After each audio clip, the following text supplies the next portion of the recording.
Hello everyone. सो आज हम फिर जुड़ चुके हैं आईपीएस पीओ के एग्ज़ाम को लेकर। ठीक है, होप आपकी प्रिपरेशन बहुत ही शानदार और बहुत बेहतरीन चल रही होगी। उसी प्रिपरेशन को और बेहतरीन बनाने के लिए आज फिर हम सॉल्व करेंगे आईपीएस पीओ का एक मॉक टेस्ट। ठीक है, जिसमें आपके सारे कॉन्सेप्ट भी क्लियर हो रहे होंगे और रिवीजन भी बराबर चल रहा होगा। कॉन्सेप्ट क्लियर करने का टाइम नहीं है अब, आई नो, अब है सिर्फ रिवीजन का टाइम। ठीक है, मॉक टेस्ट एंड एनालाइज करना, उसको सिर्फ 2 काम आपके अब होने चाहिए। ठीक है, एसबीआई पीओ का भी एग्ज़ाम अभी हाल ही में हुआ था, होप आपका वो भी बहुत बढ़िया गया होगा। उसी से मिलता जुलता पैटर्न हमारे आईपीएस पीओ में भी आ रहा होता है। ठीक है, डिफ़िकल्ट लेवल समथिंग सेम ही होते हैं। तो चलो इसको सॉल्व कर लेते हैं और होप आप सबके एग्ज़ाम बहुत बहुत बढ़िया जाएं, है ना। चलो तो स्टार्ट कर लेते हैं। ठीक है, चलो क्वेश्चन सॉल्व करना शुरू करते हैं। सबसे पहले हमारा पैटर्न हमेशा से यही रहता है कि सबसे पहले हम करेंगे सॉल्व मिसलेनियस, देन हम जाएंगे पजल्स पे। ठीक है, तो सबसे पहले हमारे सामने आया है सिलॉक्स का क्वेश्चन, उसको देख लेंगे। इसमें दिया गया है ओनली अ फ्यू वाला कॉन्सेप्ट। ठीक है, ओनली अ फ्यू वाला, केवल कुछ मास्टर इम्प्रेसिव हैं, केवल कुछ मास्टर इम्प्रेसिव हैं। ठीक है, ठीक है, अब कुछ इम्प्रेसिव क्रेस्ट हैं, कुछ इम्प्रेसिव क्रेस्ट हैं। ठीक है, अब आगे क्या दिया गया है? अब दिया गया है कोई क्रेस्ट चैंपियंस नहीं है। ठीक है, तो ये हमारा डायग्राम बनके तैयार हो गया। ठीक ठीक, अब इसमें हमें देखना है कंक्लूजन क्या दिए गए हैं। No master is crest, no master is crest. हम इसके बारे में डायरेक्ट कुछ नहीं कह सकते, डायरेक्ट हम इनके बारे में कुछ नहीं कह सकते क्योंकि इनमें डायरेक्ट रिलेशन नहीं है, ये एक दूसरे से अननोन है। तो ये हमारा हो जाएगा फर्स्ट गलत। ठीक है, ठीक है, अब some impressive are not champions, some impressive are not champions. ये वाला जो चैंपियंस का पार्ट है वो कभी भी चैंपियंस में नहीं जाएगा, तो ये वाला हमारा हो गया राइट। ठीक है, ये वाला हो गया राइट और कंक्लूजन सेकंड हमारा हो जाएगा सही, ओनली सेकंड फॉलो। ठीक है, चलो अब हम नेक्स्ट कर लेते हैं। नेक्स्ट में भी है हमारा सिलॉक्स का क्वेश्चन, ये प्रीवियस ईयर के क्वेश्चन है। ठीक है, इसे आप बहुत बेहतर ढंग से सॉल्व करेंगे, ये सारे प्रीवियस ईयर पे पैटर्न पे बेस्ड हैं। ठीक है, तो इसको बहुत अच्छे से एनालाइज करेंगे क्योंकि क्या पता कौन सा पैटर्न या कौन सा क्वेश्चन आपके एग्जाम में फंस जाए और आपकी बढ़िया चमक जाए, है ना, कि एग्जाम आपका बहुत बेहतरीन जाए। चलो अब इसमें देख लेते हैं, केवल कुछ ट्रॉफी गुड है। ठीक है, केवल कुछ ट्रॉफी गुड है। ठीक है, अब नेक्स्ट में दिया गया है सभी गुड डाउन है, सभी गुड डाउन है। ठीक है, ये डाउन हो गए। देन कोई डाउन हंगर नहीं है, कोई डाउन हंगर नहीं है। ठीक है, अब कंक्लूजन में क्या दिया है? कंक्लूजन में बोला गया है कि कुछ गुड हंगर है, सम गुड इज हंगर। तो क्या आप इसमें कह सकते हो कुछ भी? ये तो पाप कर दिया इसने। क्या कर दिया? पाप कर दिया इसने। ये तो कतई गलत हो जाएगा, ये तो कतई गलत हो जाएगा, कहीं से है ही नहीं, कभी गुड का पार्ट हंगर में जाएगा ही नहीं, है ना। अब इस पे क्या आ जाएगा? कुछ ट्रॉफी के हंगर होने की संभावना है, कुछ ट्रॉफी के हंगर होने की संभावना है, बिल्कुल है, बिल्कुल है। ठीक है, क्योंकि इसका जो ये वाला पार्ट है, भले ही जैसे इसका जो ये वाला पार्ट है ये तो कभी हंगर के पास नहीं जाएगा क्योंकि इसकी रिस्ट्रिक्शन इसके साथ है, लेकिन ये वाला जो पार्ट है वो, ये वाला जो पार्ट बचा हुआ है इसमें, कौन सा? ये वाला जो पार्ट बचा हुआ है ये हंगर में जा सकता है। ठीक है, ये हंगर में जा सकता है। चलो ये समझ में आ गया, तो सेकेंड फॉलो इसमें भी आ जाएगा। ठीक, सेकेंड फॉलो इसमें भी आ जाएगा। नेक्स्ट कर लेते हैं। नेक्स्ट में भी एक सिलॉक्स का क्वेश्चन है, नेक्स्ट में भी एक सिलॉक्स का क्वेश्चन है, इसको भी सॉल्व कर लेंगे। इसमें क्या दिया गया है? सभी कंपेयर कप हैं, सभी कंपेयर कप हैं। ठीक है, ठीक है, कुछ कप प्ले हैं, कुछ कप प्ले हैं। ठीक है, नेक्स्ट, केवल कुछ प्ले वेटिंग है, केवल कुछ प्ले वेटिंग है। ठीक है, ये आ गया। ठीक है, ये हमारा डायग्राम बन के तैयार हो गया। अब नेक्स्ट देख लेते हैं कि कंक्लूजन में क्या दिया गया है। ठीक है, कुछ कंपेयर के वेटिंग होने की संभावना है, कुछ कंपेयर के वेटिंग होने की संभावना है, बिल्कुल हो सकते हैं। ठीक है, बिल्कुल हो सकते हैं, तो ये वाला हो जाएगा हमारा राइट पहला। सेकंड में दिया गया है कि सभी कप वेटिंग है, सभी कप वेटिंग है, तो ये तो हमारा गलत हो जाएगा, कतई गलत। ठीक है, एक ना एक पाप ये कर ही देते हैं, है ना, तो ये वाला भी हमारा गलत हो जाएगा और इसमें सही होगा ओनली कंक्लूजन फर्स्ट फॉलो। ठीक है, आ गया समझ। चलो नेक्स्ट में एक और मिसलेनियस है, इसमें हमें पेयर बताने हैं आगे और पीछे दोनों साइड से। ठीक है, बैकवर्ड एंड फॉरवर्ड साइड। ठीक है, ये हम बहुत ज़्यादा ध्यान देंगे कि इसमें क्वेश्चन में दिया जाता है कि आगे से बताएं या पीछे साइड से बताएं। ठीक है, अगर इसमें कुछ नहीं दिया जाता है तो आप दोनों साइड से बताओगे। अगर उसमें क्लियर मेंशन करता है कि आगे पीछे से बताना है वो बताओ, आगे से बताना है वो बताओ, पीछे से बताना है, बैकवर्ड फॉरवर्ड जो भी दिया गया। लेकिन अगर एक इस टाइप में भी आता है कि उसमें कुछ नहीं दिया है कि ना बैकवर्ड ना फॉरवर्ड, ठीक है, तो उस कंडीशन में आपको बताना है दोनों साइड से। ठीक है, चलो अब नेक्स्ट कर लेते हैं। इसमें क्या आएगा 6 2 8 1 8 37। ठीक है, अब इसमें पेयर देख लेंगे 6 7 8, एक पेयर ये बन गया। 9 10 इसके आगे बनेगा नहीं, 2 3 4 5 6 7, एक ये बन गया। ठीक है, 8 के आगे कुछ है नहीं बड़ा, 1 2 3, एक ये बन गया। ठीक है, अब इसके आगे कुछ है नहीं, इसके आगे कुछ है नहीं। ठीक है, अब इस साइड से देख लेंगे 7 8 9 नहीं बनेगा, 3 4 5 6 7 8 नहीं बनेगा, 8 से आगे है नहीं, 1 2 3 4। अब इस साइड से कोई पेयर नहीं बन रहा है, सिर्फ पेयर बन के तैयार हो रहे हैं 3। ऑप्शन नंबर ई हमारा सही हो जाएगा। ठीक है, सिर्फ इसमें 3 पेयर बन के तैयार हो रहे हैं। चलो अब नेक्स्ट कर लेंगे। नेक्स्ट एक मिसलिनियस फिर हम चलेंगे पजल्स की ओर। ठीक है, फिर हम चलेंगे पजल्स की ओर। चलो पजल होगा या फिर डायरेक्शन होगा, जो भी होगा वो सॉल्व करेंगे। इसमें दिया गया है कि 3rd नंबर पे एन, 6 नंबर पे 3 4 5 6 क्यू दिया गया है, 7 पे यू दिया गया है, 8 पे ई दिया गया है और 8 9 10 11 पे भी ई दिया गया है।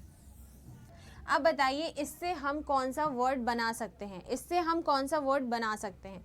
इससे वर्ड मुझे बनता हुआ दिख रहा है कि जो हम पढ़ते थे कि QUEEN, क्यू फॉर क्वीन। मुझे सिर्फ इसमें सिर्फ एक वर्ड बनता दिखाई दे रहा है। ठीक है, अगर मैं सही हूँ तो इसमें क्या आंसर आएगा कि दाएं छोर से तीसरा अक्षर बताइए, दाएं छोर से तीसरा अक्षर बताइए अगर कोई वर्ड बन रहा है, तो हमारा आ जाएगा ऑप्शन नंबर सी। ठीक है, ठीक है, इस वाले को आप सबसे एंड में क्या करो, है ना, क्योंकि इसमें श्योरिटी नहीं रहती है, इसमें श्योरिटी नहीं रहती। अगर आप जब तक उस क्वेश्चन में कंफर्म नहीं हो, 100% श्योर नहीं हो, तो आंसर मत करना, एक नंबर छोड़ के आ जाना, लेकिन गलत मत करना, क्योंकि उसमें बहुत ज़्यादा इम्पॉर्टेंट होता है आपका क्वेश्चन को सही करना, गलत मत करना। ठीक है, ठीक है, एक्यूरेसी बहुत ज़्यादा इम्पॉर्टेंट होती है, एक्यूरेसी, है ना, एक्यूरेसी पे पूरा काम करना। और वहाँ पे एग्ज़ाम में जब तक 100% श्योर ना हो मत आंसर करना, क्योंकि जब नॉर्मलाइजेशन होता है उसमें इसका बहुत फ़र्क पड़ता है। ठीक है, चलो नेक्स्ट करेंगे। नेक्स्ट में क्या दिया गया है, अब ये है हमारा डायरेक्शन का, क्या दिया गया है, डायरेक्शन का क्वेश्चन, ये भी सॉल्व कर लेंगे। इसमें क्या दिया गया है, रितिका पूर्व की ओर 7 मीटर चलती हैं, रितिका पूर्व की ओर 7 मीटर चलती हैं। ठीक है, यहाँ से चलना शुरू किया इनने। अब आगे क्या दिया गया है कि ये बिंदु बी पर पहुँचती हैं। ठीक है, आगे फिर दाएं मुड़कर 2 मीटर चलती हैं, दाएं मुड़कर 2 मीटर चलती हैं और पहुँचती हैं सी पे, पहुँचती हैं सी पे। ठीक है, फिर वह बाएं मुड़कर 9 मीटर चलती हैं और पहुँचती हैं ई पर, बाएं। अब नीचे है तो हमारा डायरेक्शन चेंज हो जाता है, तो जो दायां होता है वही हमारा बायां हो जाता है। ठीक है, कितना चली ये 9 मीटर। ठीक है, और पहुँची ई पर। ठीक है, ई पर फिर बाएं मुड़कर 4 मीटर चली बाएं मुड़कर, तो बाएं इस साइड है, ये 2 है तो इससे थोड़ी ऊपर जाएंगी, ये 4 चली, ठीक है, और पहुंची कहाँ पे, जी पे, पहुंची जी पे, ठीक है। फिर उसके बाद फिर लगातार 2 बार बाएं मुड़कर 2-2 किलोमीटर चली, तो बायां, ये तो हमारा दायां साइड हो जाएगा, इस साइड चली ये 2, ठीक है, कितना चली 2, बाएं मुड़कर फिर इसके बाएं मुड़ेंगी तो फिर चलेंगी 2, ठीक है, 2 हमारा यहाँ था, 2 यहाँ पे आ गया, तो ये आ गए इक्वल पे, ठीक है। नेक्स्ट, और ये यहाँ पे पहुंची डी पे, ठीक है। अब फिर दाएं मुड़कर 6 किलोमीटर चली, 6 मीटर चली, ठीक है, फिर दाएं मुड़कर 6 मीटर चली, दाएं मतलब इस साइड आएगा क्योंकि उल्टा डायरेक्शन है, ठीक है, 2 यहाँ पे हो चुके हैं, 6 और यहाँ पे चलेंगी तो यहाँ आ जाएंगी, ठीक है। पहुंची कहाँ पे, के में, बिंदु के में, ठीक है। अंत में वह दाएं मुड़कर 5 मीटर चलकर बिंदु एल पर पहुंची, दाएं हमारा हो जाएगा ये साइड और इसमें चली 5, कितना 5, ठीक है, कितना आया, कहाँ पे पहुंची ये, एल पे। अब इसमें पूछा गया है कि ए के संदर्भ में बिंदु एल की दिशा बताइए। ए के संदर्भ में, ए कहाँ है हमारा, ये स्टार्टिंग पॉइंट है क्या, ये स्टार्टिंग पॉइंट है क्या, क्योंकि ए बीच में कहीं नहीं दिया गया है, तो ए को हम यही मान लेंगे फिर, ठीक है। तो ए के संदर्भ में ये बताया गया है, तो ये है हमारी उत्तर पूर्व की दिशा, ठीक है। उत्तर पूर्व मतलब north east, option number A, ठीक है, ऑप्शन नंबर ए, ठीक है। आया आंसर, आया समझ, चलो ये हो गया। अब नेक्स्ट करेंगे ये कंपैरिजन बेस्ड पजल है हमारी, ठीक है, इसमें हम कंपैरिजन कर रहे होते हैं। चलो इस पे क्या आएगा कि बी ई से भारी है, हम यहाँ पे लिख लेंगे अभी साइड में, ठीक है। एफ डी से हल्का है, एफ डी से हल्का है, ठीक है। अब ए ई से भारी है, ए ई से भारी है, ए ई से भारी है, ठीक है। एफ ई से भारी है, एफ जो है वो ई से भारी है लेकिन बी से हल्का है। अच्छा, जो ये एफ है वो ई से भारी है लेकिन बी से हल्का है, ठीक है। नेक्स्ट डी बी से भारी है, डी जो है वो बी से भारी है। अच्छा, डी सबसे भारी नहीं है, लेकिन डी सबसे भारी नहीं है, ठीक है। अच्छा, अब क्या दिया गया है, कुछ ऐसा, बी ई से भारी है, ए ई से भारी है, ए भी ई से भारी हो जाएगा, ठीक है। अब आगे कुछ दिया गया है ऐसा क्लू जिससे हम अपना क्वेश्चन सॉल्यूशन की तरफ लेके जाएं। बी ई से भारी हो गया, ठीक है। अब हमें इसमें दिया गया है कि ए ई से भारी है, तो क्या ई सबसे छोटा हो जाएगा। इसमें एफ और ए से रिलेटेड कुछ देना चाहिए था, है ना। डी बी से भारी है, ई सी से भारी, अच्छा ई सी से भारी है, ठीक है, तो सबसे छोटा ये हो जाएगा। और डी सबसे बड़ा नहीं है तो सबसे बड़े में कौन आ जाएगा, 1 2 3 4 5 6 व्यक्ति दिए गए हैं, तो यहाँ पे आ जाएगा ए। कौन आ जाएगा, ए, क्योंकि यहाँ दिया गया था कि ए ई से भारी है, ठीक है। बकाया सब छोटे हैं तो बचेगा सिर्फ ए, तो यहाँ पे ए आ जाएगा, ठीक है। अब क्वेश्चन का पूछा गया है दूसरा सबसे हल्का व्यक्ति बताइए, दूसरा सबसे हल्का व्यक्ति बताइए, तो हल्का व्यक्ति है दूसरा ई, तो ऑप्शन नंबर ए हमारा हो जाएगा राइट, ठीक है। आ गया आंसर सबका, समझ में तो आ रहा है ना, सब चीज़ें समझ में आ रही हैं। अभी आप प्रैक्टिस फेज में हो तो आपके सारे कॉन्सेप्ट क्लियर ही हैं, तो बस हमें सिर्फ प्रैक्टिस करनी है, ठीक है। और उसके साथ साथ समझते भी जाना है कि क्या चीज़ें हो रही हैं इसमें। चलो नेक्स्ट कर लेंगे, ये ब्लड रिलेशन का क्वेश्चन दिया गया है, ठीक है, ब्लड रिलेशन का क्वेश्चन है, इसको सॉल्व कर लेंगे। इसमें क्या दे रहे हैं, 3 पीढ़ियां हैं, 8 सदस्य हैं, ठीक है। ए बी का पिता है, ठीक है, ए बी का पिता है, ठीक है। अब नेक्स्ट में क्या दिया गया है, बी डी की पत्नी है, बी डी की पत्नी है, तो पति पत्नी इक्वल हो जाएंगे। ये पत्नी है, फीमेल है, तो माइनस से दिखाएंगे और इसको प्लस से, और ये हो जाएंगे बॉक्स के अंदर बंद, ठीक है। अब एच डी का भाई है, एच डी का भाई है। नेक्स्ट ई एच की भतीजी या भांजी है, ठीक है। तो ये तो हमें डायरेक्ट दिख रहा है कि ई हम यहाँ पे बैठाएंगे इसको भतीजी, ठीक है। अब आगे क्या दिया गया है कि एफ अविवाहित है। एफ कहाँ है भाई? एफ जी की बहन है। अच्छा, एफ जी की बहन है। एफ जी के बारे में कुछ और बताया गया है? ए एफ का ब्रदर इन लॉ है। अच्छा, ए एफ का ब्रदर इन लॉ है तो यहाँ पे इनकी सिस्टर होंगी, तभी तो ये ब्रदर इन लॉ बने, ठीक है। किसके? ए एफ का ब्रदर इन लॉ। अच्छा, तो ये एफ जब इनकी बहन से शादी हुई होगी तभी तो ये ब्रदर इन लॉ बने। और बहन कौन है? एफ जी की बहन है। एफ जी की बहन है तो जी यहाँ पे आ जाएंगी और ये भी फीमेल है, ठीक है। आगे आंसर। अब इसमें क्या पूछा गया है? बी एच से किस प्रकार संबंधित हैं? बी एच से किस प्रकार संबंधित हैं? एच की कौन हुई? ये सिस्टर इन लॉ। कौन हुई? सिस्टर इन लॉ, भाई की पत्नी, सिस्टर इन लॉ, ठीक है। आगे आंसर कंप्लीट। चलो नेक्स्ट कर लेंगे floor and flat based puzzle, ठीक है। अब इसको करेंगे।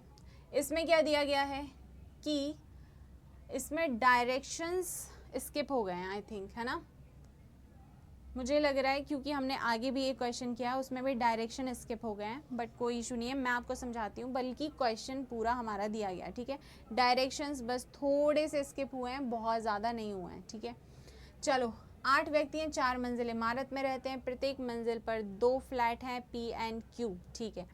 तो हम लिख लेंगे 4 3 2 1, ठीक है। ये हमने बना ली टेबल। पी क्यू के पश्चिम में है, ठीक है। पी क्यू के पश्चिम में दे रखे हैं, यहाँ पे पी हो जाएगा, यहाँ क्यू, पी एंड क्यू, ठीक है, ठीक है। ये हमने टेबल बना ली। अब हम क्वेश्चन देख लेंगे, क्वेश्चन में क्या पूछा गया है या बताया गया है, ठीक है। इसमें है सी विषम मंजिल पर नहीं रहता। सी विषम मंजिल पर नहीं रहता तो 3 और 1 में नहीं रहेगा, ठीक है। और देख लेते हैं, सी से रिलेटेड कोई क्लू दिया गया है। ए और जी के बीच एक मंजिल है और जो जी जो है जो सी के पूर्व में दिया गया है, जी सी के पूर्व में दिया गया, पूर्व में दिया है तो सी बैठ रहा होगा पश्चिम में, है ना। और ये ऑड नंबर वाले फ्लोर पे बैठ नहीं रहा तो ये बैठ जाएगा यहाँ पे या फिर यहाँ पे, ठीक है। इसमें दिया गया है जी जो सी के पूर्व में है तो जी आ जाएगा यहाँ, ठीक है। 2 प्लेस हमारे कंफर्म हो गए। अब उसके बाद दिया गया है कि ए और जी के बीच में एक मंजिल का अंतर है, ठीक है। और यहाँ पे दिया गया है कि बी ए के दक्षिण पूर्व में है, बी ए के दक्षिण पूर्व में है तो बी यहाँ पे आ रहा होगा और ए इस साइड आ रहा होगा, ठीक है। तो जी और ए के बीच में एक सदस्य है तो जी और ए के बीच में एक सदस्य हो जाएगा, ठीक है। अब इसमें दिए बी ए के दक्षिण पूर्व में है, बी ए के दक्षिण पूर्व में है तो यहाँ पे तो सिर्फ इसके लिए एक ही जगह बच रही है। इनके बीच में 2 आ रही हैं जगह तो अभी हम इसको थाम देंगे और इस पे काम करेंगे, ठीक है। अब इस पे क्या दिया गया? एच बी के नीचे समान फ्लैट में है, एच बी के नीचे समान फ्लैट में है तो ये तो हो गया हमारा ख़त्म, ठीक है, जो हमें कंफर्म आंसर देने वाला था क्योंकि एच इसके नीचे नहीं आ पाएगा।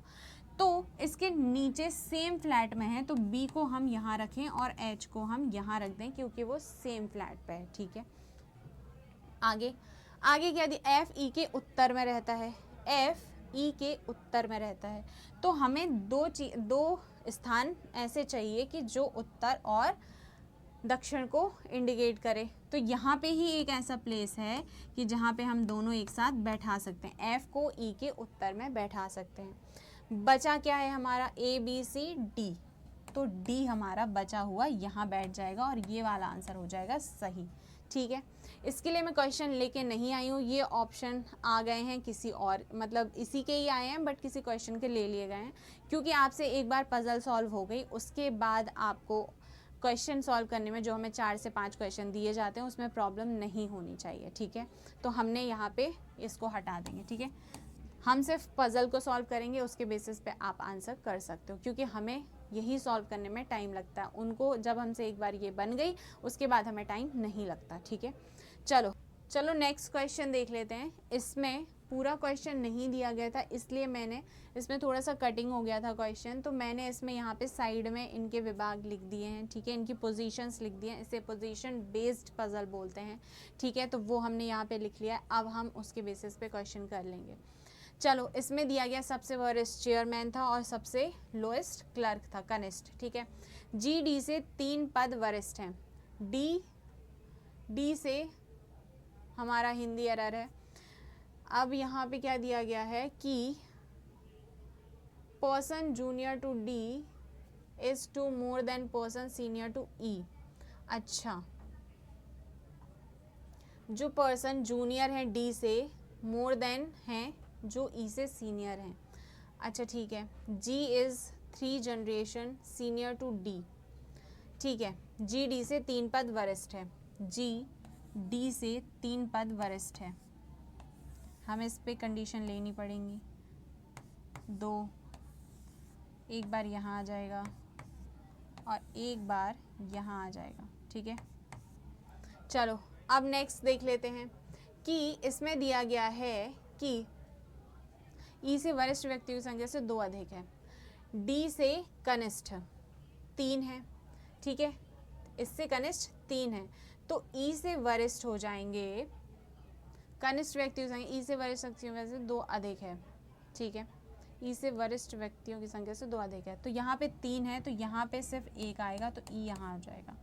यहाँ पे 2 है तो यहाँ पे सिर्फ 1 होगा, यहाँ पे 2 है तो यहाँ पे सिर्फ यहाँ आ जाएगा, ठीक है। इनमें हम कुछ नहीं कर सकते, ठीक है, इसमें ये यहीं पे गलत हो गए। देन E और H के बीच 3 व्यक्ति हैं, 1 2 3, H हमारे यहाँ आ जाएंगे। C H से कनिष्ठ है, C H से कनिष्ठ है। अब इन दोनों में से कहाँ बैठेगा नहीं पता। F A से 4 व्यक्ति कनिष्ठ है, F A से 4 व्यक्ति कनिष्ठ है। अगर F यहाँ बैठता है तो 1 2 3 4 यहाँ पे आ जाएगा, ठीक है, और C बचा हुआ यहाँ आ जाएगा। Then B D G M से वरिष्ठ है, B जो है वो D G M से वरिष्ठ है, D G M से वरिष्ठ है B। अच्छा, तो चलो यहाँ पे हम देख लेंगे, ठीक है। यहाँ पे क्या चीज़ आ रही है, अगर हम 1 2 3 4, अगर हम F को यहाँ रखते हैं 1 2 3 4, तो A हमारा यहाँ पे आ जाएगा और B DGM से वरिष्ठ है तो B हमारा यहाँ आ जाएगा। ये हो गया गलत, ठीक है। अब यहाँ पे नीचे C बोला था, है ना। H का क्या सीन था, H का क्या सीन था कि H के लिए C H से कनिष्ठ है। अच्छा, C H से कनिष्ठ है तो H यहाँ पे आ जाएगा, C आ जाएगा यहाँ पे, और ये वाला हमारा हो जाएगा राइट, ये हो जाएगा हमारा राइट, ठीक है। समझ आया, क्लियर हुआ चीज़ें, ठीक है। चलो अब हमारा ये हो गया ख़त्म, ठीक, इससे रिलेटेड ये क्वेश्चन दिया गया है। चलो हो गए सॉल्व आंसर, ठीक है। सभी को आया समझ, कैसी क्लास थी, कैसे पैटर्न में आते हैं, बहुत ज़्यादा हार्ड लेवल नहीं आता है, ठीक है। तो आपको घबराने की ज़रूरत नहीं है, बहुत अच्छे से एग्ज़ाम दे के आओगे, है ना, और अच्छे से प्रिपरेशन की है आपने, जो किया है वो बेस्ट किया है, बेस्ट बेस्ट बेस्ट किया है, क्योंकि हमेशा यही लेके चलना है कि मैंने जितनी भी प्रिपरेशन की है अपनी तरफ से बेस्ट दिया है और मेरा एग्ज़ाम बहुत अच्छा जाने वाला है, ठीक है। सो ऑल द बेस्ट, बढ़िया से तैयारी करते रहो और हम आपके लिए ऐसे ही मॉक टेस्ट बराबर लाते रहेंगे और प्रिपरेशन को आपके इन्हेंस करते रहेंगे, ठीक है। So thank you so much, all the best.